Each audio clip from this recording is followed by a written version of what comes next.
ব্যক্তিকে দুজক থেকে উঠানো হবে।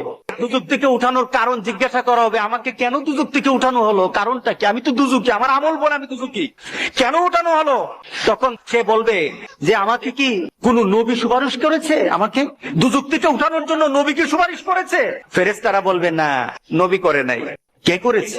কোন আল্লাহওয়ালা ব্যক্তি, কোন দিনদার ব্যক্তি, আপনার পছন্দের মানুষ কেউ আমার জন্য সুপারিশ করেছে? তো না, সেও করে নাই। তাহলে কি আমার মা বাবা? না, তোমার মা বাবা না। তোমার পরিবার পরিজন? না না, তোমার পরিবার পরিজন না।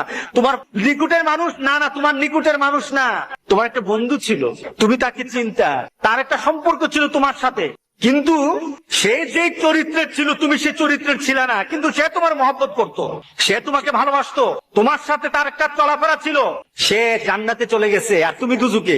সে জান্নাতে তোমাকে খুঁজতেছিল, আমার বন্ধু কোথায়, আমার বন্ধু কোথায়, সে খুঁজতেছিল তোমাকে। তখন আল্লাহকে বলেছে, আল্লাহ আমার বন্ধু কোথায়? তোর বন্ধু তো দুজকে, তোর বন্ধু তো দুজকে। তখন আল্লাহর কাছে বলবে, মাবুদ আমি তো বন্ধু ছাড়া থাকতে পারবো না, আল্লাহু আকবার, আমি আমার বন্ধু ছাড়া থাকতে পারবো না, আমার বন্ধুকে আমি চাই। আখিরাতে জান্নাতীরা আল্লাহর কাছে যা দাবি করবে তাই আল্লাহ দিয়ে দিবেন। সুবহানাল্লাহ। আল্লাহ বলবেন, এই আমার জান্নাতেরই খুশি কর, ওই যে দুজকে যে পড়ে আছে তারই উঠা, তার সামনে নিয়ে আয়, তার সামনে তাড়াতাড়ি নিয়ে আসবে। তখন ফেরেশতাদেরকে বলবে, আমাকে কে আনলো, কে আনলো? সে প্রশ্ন করবে, আমাকে কে আনলো?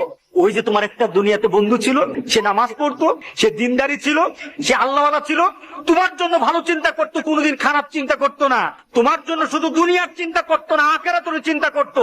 সে দুনিয়ার চিন্তা করে তোমাকে বন্ধু পেয়েছে, আখিরাতে তোমাকে বন্ধু পেয়ে সেখানে পাওয়ার জন্য কথা বলেছে। আল্লাহ সুবহানাহু ওয়া তাআলা তোমার বন্ধুর সুপারিশ আজকে তোমাকে দুজক থেকে জান্নাতি করে দিয়েছে।